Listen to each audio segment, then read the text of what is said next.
Bonjour, c'est l'Instant T, votre rendez-vous quotidien avec l'actu. Alors vous avez sûrement déjà mis des photos de vous sur Facebook, sur Instagram ou Picasa. Pour sauvegarder vos données, vous n'hésitez pas à utiliser le fameux cloud. Mais avez-vous lu les conditions générales avant de cliquer sur « J'accepte » ?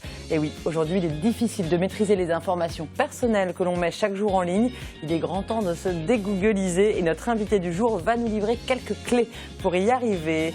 Pouillou, bonjour. Bonjour. Alors vous œuvrez pour Framasoft, une association qui fait le lien entre les logiciels libres et les usagers depuis 2004. Et tout à l'heure, vous allez nous expliquer plein de choses pour qu'on soit de meilleurs internautes. Avec grand plaisir. Et puis bonjour Ludovic. Bonjour Pauline. Comme chaque lundi, vous faites le point sur l'actualité sportive du week-end. Un petit programme aujourd'hui varié. J'ai aperçu le cyclocross de la Narvilly, championnat de Bretagne de cross. Et puis l'exploit du Brest-Bretagne handball en Coupe de France. Oui, ce sera tout à l'heure, tout ça dans l'instant sport. Tout de suite, on démarre par un point sur l'actualité de ce lundi 25 janvier. Et la colère des agriculteurs, toujours au cœur de l'actualité. Ce lundi, après une pause durant le week-end, les blocages de route étaient à nouveau au programme dès ce lundi matin. La voie express est bloquée dans le Finistère depuis le début de l'après-midi au niveau de Quimperlé, où des feux de pneus ont été mis en place. Et puis c'est à hauteur de Lanester, près de Lorient, dans le Morbihan, que tout a démarré dès 4h30 du matin. Ils étaient environ 80 à bloquer la RN 165. Xavier Patrijon de TB Sud était sur place. Entre Lanester et Caudan, c'est la RN 165 qui est témoin une nouvelle fois du ras-le-bol des agriculteurs. Pneus, palettes et foins se sont embrasés toute la matinée, bloquant ainsi la circulation dans les deux sens et provoquant de nombreux bouchons autour de Lorient. C'est alerter nos politiques en premier lieu. Bien sûr, on sait qu'on gêne nos concitoyens, mais c'est surtout les politiques qui sont interpellés aujourd'hui. C'est eux qu'on voudrait les voir venir à notre rencontre, notamment M. Le Drian. C'est pour ça ici qu'on est à Lorient. C'est lui le président du conseil de région. On aimerait que M. Le Foll ou M. Valls se déplacent. Voilà, on voudrait au moins avoir peut-être aussi les députés. Des personnalités politiques qui restent discrètes sur ces opérations depuis la semaine dernière. Pourtant, les agriculteurs rencontrés ce matin nous parlent de distorsion de concurrence, d'un marché ouvert à tous qui handicape les producteurs français. Des thèmes dont ils exigent une rediscussion au niveau politique.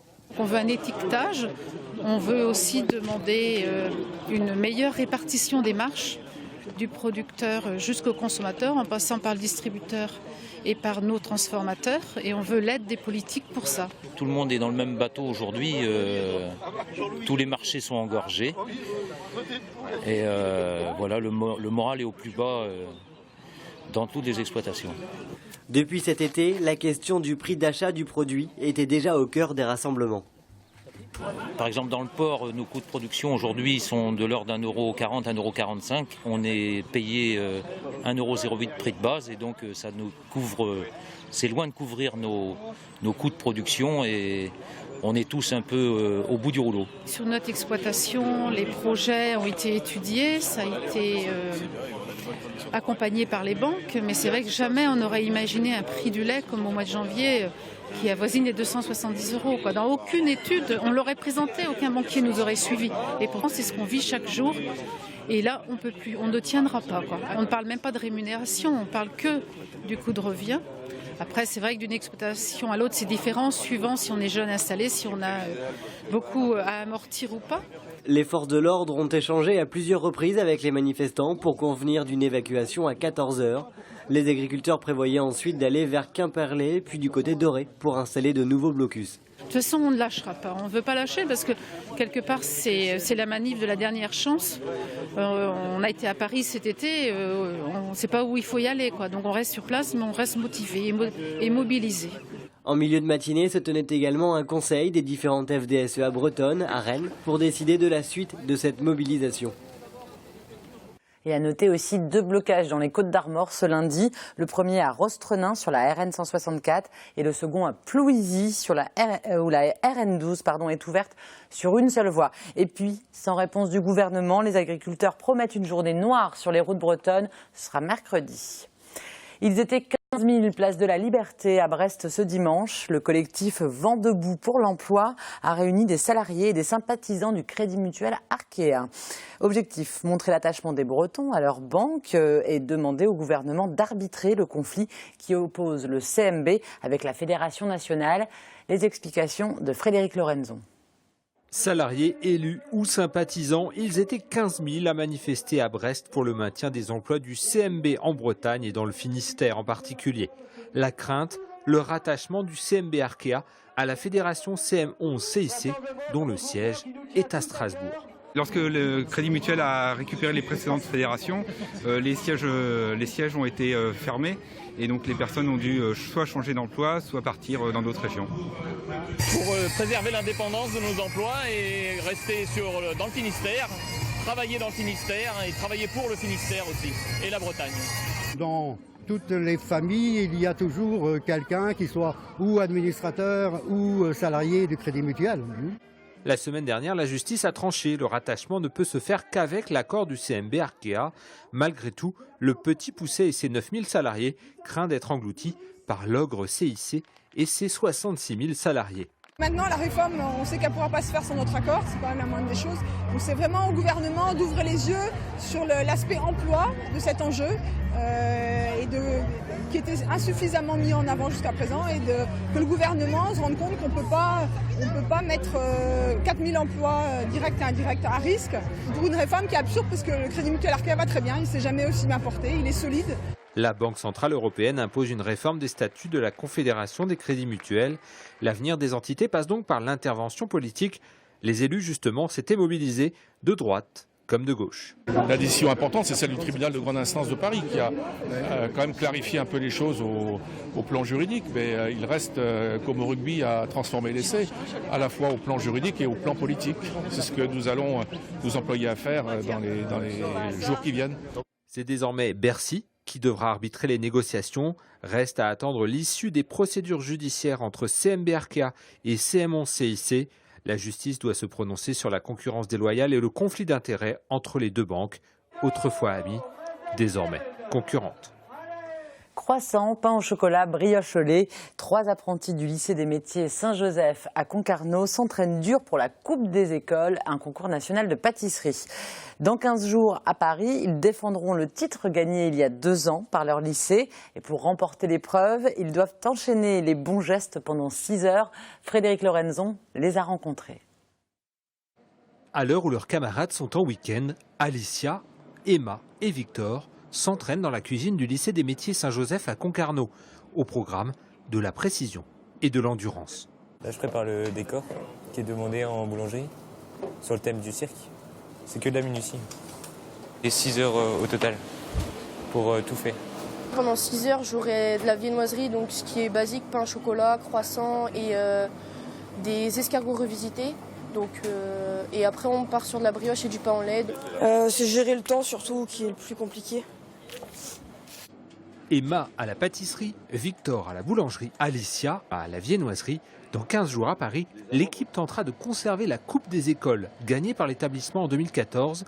Pour les formateurs, le concours, c'est surtout la sauvegarde des bons gestes et de la tradition. On va dire que la barre n'est pas placée trop haute, on leur demande des choses simples mais de belles choses, c'est-à-dire que dans la technique des choses simples, c'est-à-dire le côté un petit peu traditionnel de la pâtisserie, ce que l'on veut retrouver, ce sont des bons gestes, on va dire pour chasser un petit peu ce que l'on a tendance à voir envahir nos commerces aujourd'hui, hein, c'est-à-dire de la pâtisserie toute faite. Nous, c'est un concours que l'on a découvert au cours d'une visite d'un salon et on s'est dit pourquoi pas nous.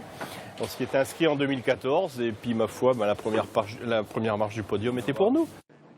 Les 3 apprentis apprennent le métier depuis 2 ans.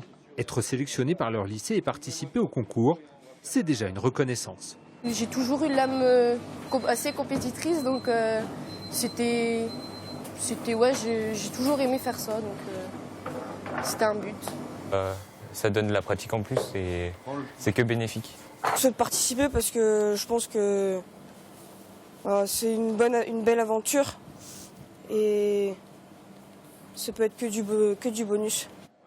Et le lycée Saint-Joseph, c'est une pépinière de champions. Antoine a gagné la Coupe des écoles en 2014. Cette fois, il s'entraîne pour le concours du meilleur boulanger européen. Résultat, le mois prochain en Allemagne. Voilà, et après toutes ces bonnes choses, on passe au sport. Et on démarre cette page sportive avec la 59e édition du cyclocross de Lanarvilly. Il a réuni encore une fois de nombreux spectateurs ce dimanche. Une épreuve remportée par le Belge Joeri Adams sous un grand soleil et 15 degrés. Regardez. 15h30 dimanche, dans la petite commune de Lanarvilly, sous un soleil printanier, les 20 coureurs de la catégorie élite se sont élancés pour 1 heure de course. La 59e édition du célèbre cyclocross du Mingan a encore rassemblé un public de fans. Le cyclocross à Lanarvilly, c'est un rituel depuis quasiment 60 ans, je veux dire.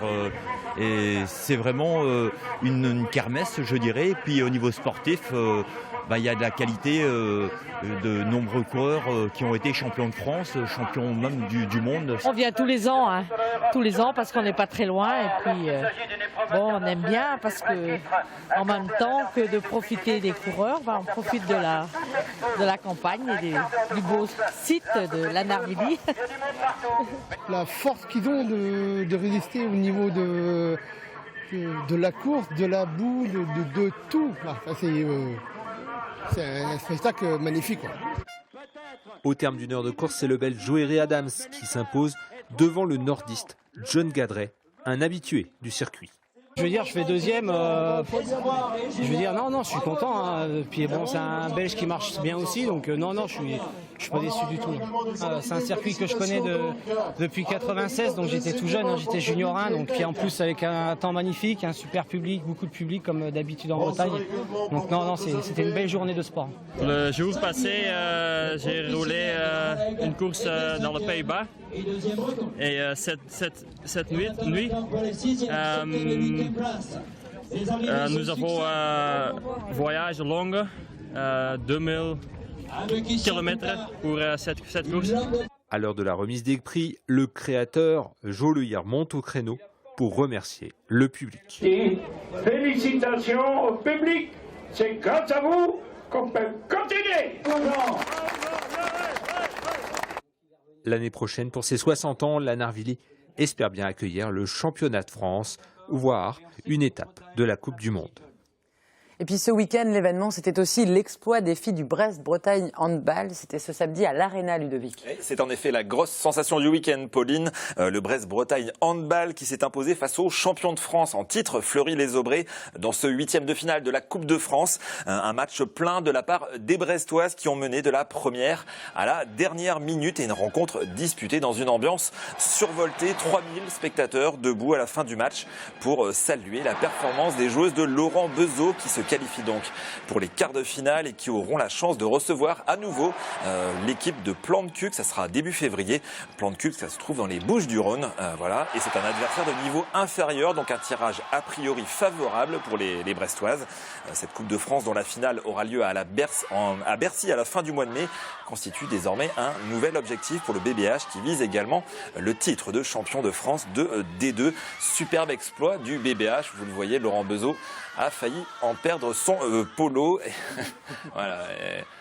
Beaucoup de sourires à la fin du match. Et je vous propose tout de suite d'écouter la capitaine brestoise Stéphanie Nsamakoa, ivre de bonheur à l'issue de cette rencontre. C'est magique, ça fait du bien.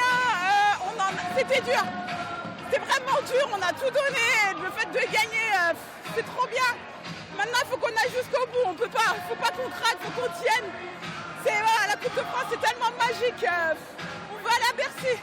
Alors, il va falloir encore tout donner. C'est un objectif maintenant ? Ah oui, parce que on va à Plantecuq le 3 février. C'est une équipe de N1. On peut pas perdre ce match-là. Et ensuite, normalement, c'est les demi, donc on verra. Mais on va aller jusqu'au bout et au moins voir Bercy. Je suis quitte. J'ai tout donné la soirée. Voilà, elle est tellement ivre de bonheur qu'elle s'est trompée sur la date. Le match aura bien lieu à la Brest Arena le mercredi 3 février, évidemment. Voilà, et puis on passe au cross, Ludo, avec le championnat de Bretagne. C'était ce dimanche à Brest. Du soleil, de la boue et une foule de curieux. Tous les ingrédients étaient réunis pour ce championnat de Bretagne qui se déroulait sur le site du Bergotte à Brest. Alors, chez les dames, on a assisté au sacre de Marie Bouchard, un week-end que la Brestoise n'est pas prête d'oublier puisque la veille, elle avait décroché le titre de championne de France universitaire à Nantes. Elle représentera la France au championnat du monde en Italie en mars prochain et elle s'est imposée avec environ 30 secondes d'avance sur ses poursuivantes, les Quimpéroises Asna Taboussi et Adèle Lebert. Et puis chez les messieurs, la nouvelle victoire de quelqu'un que l'on connaît bien ici, Benoît Nicolas. Le Brestois n'a laissé aucune chance à ses adversaires. Il a fini la course avec près d'1 minute d'avance sur le grand espoir du cross breton, le Rennais Romain Demy à 38 ans.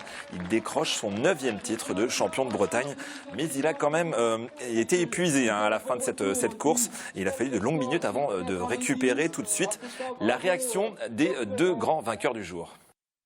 Franchement, je ne m'attendais pas aujourd'hui à faire une course comme ça. Je pensais que j'allais être vraiment plus à la bagarre et mourir sur la fin, mais même pas. Je me disais deuxième, je serais très contente. Hier, pendant la course, j'ai fait l'écart dans les descentes. Du coup, aujourd'hui, je me suis dit, on va essayer de faire pareil. Et bon, après, je me suis dit quand même, oh là, je suis peut-être partie un peu tôt. Et après, j'avais peur, je me ressonnais pas mal quand même. Je pensais maîtriser le truc jusqu'au dernier tour, j'en avais gardé pour finir un peu plus vite au cas où. Et en fait, j'ai eu un coup de sorte d'hypoglycémie là, dans les 2 derniers kilomètres. J'ai cru que j'allais pas finir, quoi. C'est le titre majeur après dans le demi-fond. C'est une grosse référence, 9e titre ici. À la limite, je peux arrêter maintenant, mais non, je suis très content. Voilà, merci beaucoup Ludovic pour cette actu sportive. Et tout de suite, on parle de notre identité numérique et de la meilleure façon de la préserver. Pouillou, votre association Framasoft propose aux usagers du web des logiciels libres. C'est un peu comme un médicament générique. Il n'y a pas de grosses marques connues que l'on voit dans les publicités, mais ça marche tout aussi bien. Et on est sûr que nos données ne vont pas être utilisées à mauvais escient. D'ailleurs, vous nous expliquerez pourquoi on est sûr. Mais ça veut dire quoi à mauvais escient? Qu'est-ce que fait Facebook, Picasa ou Instagram de nos photos, en fait? Déjà, par exemple, quand vous mettez une photo sur Facebook et puis au final, elle ne vous plaît pas et vous la supprimez de votre compte, sachez que Facebook la conserve. Voilà. Même si vous l'avez supprimée et que vous ne pouvez plus la retrouver, eux la conservent sur leur serveur et ils se sont arrogés les droits parce que, en fait, plus ils ont de données sur vous, et plus c'est intéressant. En fait, leur business model, tout simplement, c'est le business de la publicité. Et pour offrir un bon profil publicitaire, il faut vous connaître le plus possible. Donc ils vont vendre ces photos à des publicitaires? Non, pas les photos spécialement, mais par contre, les photos servent à la reconnaissance faciale, par exemple, et à augmenter les données dans votre profil pour mieux vous reconnaître dans d'autres photos. Et en vous reconnaissant dans d'autres photos et en croisant avec d'autres photos sur lesquelles vous n'êtes pas forcément marqué, on peut voir que vous avez un t-shirt, je ne sais pas moi, avec telle marque de canapé. Il n'y a pas de canapé sur les t-shirts. Non, mais bon, vous voyez, un t-shirt avec telle marque de sport, par exemple, et donc derrière, vous affichez des pubs liées à cette marque de sport. Comment pouvez-vous affirmer que les logiciels libres garantissent la sécurité de nos données? Parce qu'en fait, ce ne sont pas les logiciels qui sont libres, c'est vous. Ces logiciels, en fait, on les dit libres parce qu'ils respectent les libertés de l'utilisateur et de l'utilisatrice. La liberté de l'utiliser comme on veut, de pouvoir le modifier, de pouvoir l'étudier. Et ça, c'est hyper important, c'est-à-dire que les gens ouvrent la recette de cuisine et on peut savoir ce qu'il y a sous le capot. Alors, je vous avoue que vous et moi, peut-être qu'on n'arrivera pas à lire ce code source, cette recette de cuisine, mais il y a des gens qui peuvent lire et qui peuvent savoir, par exemple, si les personnes qui ont développé le logiciel y ont mis des portes dérobées pour la NSA ou pour aller farfouiller dans votre ordinateur. Donc il y a un moyen de vérifier, c'est transparent en fait. C'est totalement ça. Qu'est-ce que fait Apple de ce que je mets sur mon cloud? Écoutez, ils en font bien ce qu'ils veulent. Et là, pareil, ils font du profilage publicitaire. On croit que Apple, leur principal modèle, c'est la vente d'objets type iPhone, iPad et j'en passe. Et c'est principalement, là aussi, c'est une grosse partie de leur revenu, c'est de la publicité. Il faut savoir que Apple, c'est quand même la première capitalisation boursière au monde, Google étant la 2e. Donc on est sur des puissances financières absolument énormes. Voilà. Et ils se fait de l'argent avec nos données plus qu'avec leurs objets. Exactement. C'est ça que vous Exactement. Mais Google, tout est gratuit. Vous ne payez rien pour utiliser le moteur de recherche, les agendas, les emails, le drive, les documents. Il faut bien qu'ils trouvent de l'argent. Mais oui. Et si c'est gratuit, c'est vous le produit. Vous n'êtes pas le client. Leurs clients, ce sont les régies publicitaires. C'est leur modèle économique. Si je ne veux pas ou si je n'utilise pas de logiciel libre, qu'est-ce que je fais? J'arrête de poster quoi que ce soit sur Internet, je ferme tous mes comptes de réseaux sociaux? Non, on va pas partir dans la technophobie, bien sûr que non. Mais ce qui est important, c'est de commencer d'abord par se sensibiliser aux enjeux, essayer de découvrir, d'apprendre. Et comme ça, cela permet peut-être d'avoir une utilisation plus sage en fait, notamment des services en ligne et des logiciels sur son ordinateur. Mais en fait, vous utilisez déjà des logiciels libres et vous le savez peut-être même pas. Par exemple Firefox, VLC, LibreOffice ou OpenOffice, ce sont des logiciels qui sont sur les ordinateurs d'à peu près tout le monde et dont on ne sait pas que ces logiciels-là vous respectent plus que si vous utilisiez, pour Firefox on va dire Chrome, pour VLC on va dire Windows Media Player, voilà, ou pour OpenOffice bien sûr la suite Microsoft Office. Est-ce qu'il faut aussi faire attention à sa boîte mail? C'est censé être notre petit lieu privé.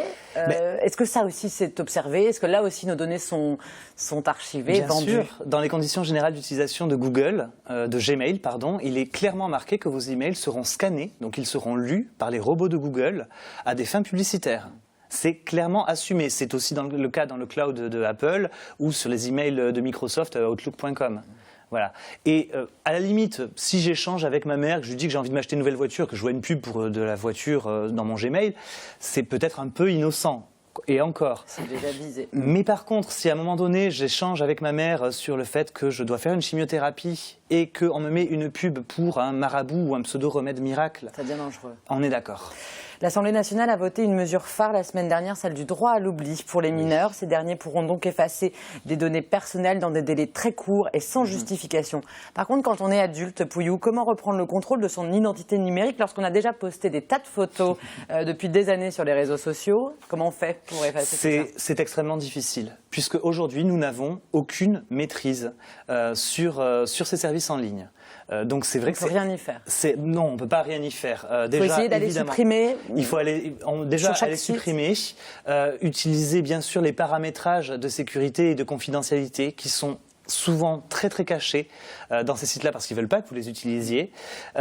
Utiliser des bloqueurs de pub aussi sur vos navigateurs internet, où il y a des petites extensions. C'est un logiciel qu'on met en plus, une brique qu'on met en plus sur son navigateur internet qui bloque la publicité. Enfin voilà, il y a tout un tas de petites astuces comme ça qui permettent de fermer son compte si on n'a plus envie d'utiliser les réseaux sociaux. Mais en tout cas, vraiment s'éduquer soi-même, éduquer aussi ses amis sur les réseaux sociaux. Par exemple, voilà, quand on est dans une soirée, qu'on prend une photo de moi, un verre à la main, je peux dire, non, je n'ai pas envie que tu la publies cette photo-là parce que mon patron pourrait le voir, parce que voilà, j'ai pas envie. Pour vous, cette mesure votée par l'Assemblée nationale, elle est importante, ce droit à l'oubli pour les mineurs? Elle est importante et on aimerait que ça aille plus loin. Évidemment, mais ça reste encore malheureusement anecdotique par rapport aux usages qui en seront faits. C'est important qu'on en ait le droit en France et je pense qu'il faudrait une volonté politique d'aller encore plus loin. Ah oui, pour nous c'est une première marche. Sur le site de Framasoft, on trouve donc des tas de logiciels pour remplacer ceux des géants d'Internet. À la place de Google, par exemple, il y a Framabi. Est-ce que ce moteur de recherche est aussi efficace que Google? Mais vous savez quoi, Framabi utilise Google. C'est un méta-moteur de recherche, c'est-à-dire qu'il va demander ce que vous lui demandez, il va le demander à Google, mais aussi au moteur de recherche de Wikipédia, peut-être à celui de Microsoft, à d'autres moteurs de recherche. Il ne va rien enregistrer. L'idée, c'est qu'il anonymise votre requête. C'est-à-dire qu'il vous sort de la bulle de filtre de Google, et Google ne sait pas qui a demandé ça et pourquoi. Il sait juste que c'est nous, notre moteur de recherche, et il y a plein de gens qui demandent des choses dessus. Donc il ne peut pas profiler comme ça. Est-ce que le logiciel libre veut forcément dire gratuit? Pas forcément. Pas forcément. En effet, il y a de magnifiques modèles économiques du logiciel libre, mais souvent, en fait, quand c'est libre, on a la liberté de diffuser le logiciel, donc de le diffuser gratuitement. Par contre, il y a des modèles du don. Le modèle de Wikipédia et de Framasoft, c'est qu'on vit principalement via des campagnes de dons, ce qui nous permet de payer des personnes à travailler sur du logiciel libre ou autour de la culture libre. Il y a aussi des modèles de services, c'est-à-dire que des personnes vont donner gratuitement leur logiciel, vont le mettre sur Internet, mais par contre, si vous avez besoin d'une brique en plus, d'une fonctionnalité en plus, vous allez plutôt payer la personne qui a développé le logiciel qu'un autre informaticien, qu'une autre informaticienne. Ou si vous avez besoin d'une formation, par exemple. Donc en fait, ce n'est plus le produit qui permet le modèle économique, c'est les services autour. On retrouve tous les logiciels libres proposés par Framasoft et puis plein d'informations intéressantes pour s'éduquer. Pouillou, sur votre site, c'est framasoft.org. Et on note aussi que vous êtes à Brest pendant 2 jours. Et donc, ce mardi, 2 événements à ne pas manquer à Brest, en deux mots, du coup, Pouillou. En fait, c'est principalement des événements autour de cette campagne qu'on a dégooglisons Internet. Le site, c'est dégooglisons-internet.org pour nous apprendre à sortir un peu de nos données de chez des géants du web. Et donc, là, en effet, le mardi 26, 26, il y aura un événement au patronage laïque Guérin à Brest le matin, et l'après-midi de 12h30 à 16h, on sera au lycée Vauban avec le réseau Prof à Brest. Mais tout le monde est invité. On parlera vraiment de vos données, des silos de données et puis des alternatives, parce qu'il y a des alternatives qui existent. Nous, on en propose pour essayer de vous y habituer, mais vous pouvez à nouveau vous emparer de vos données, de votre informatique. Et puis c'est pas si compliqué que ce qu'il y paraît. Exactement. Merci beaucoup Pouillou pour Avec ces plaisir. informations. Ludovic, à la semaine prochaine. Nous, on se retrouve demain, même heure, pour une nouvelle émission. D'ici là, passez une belle soirée sur TBO. Ciao.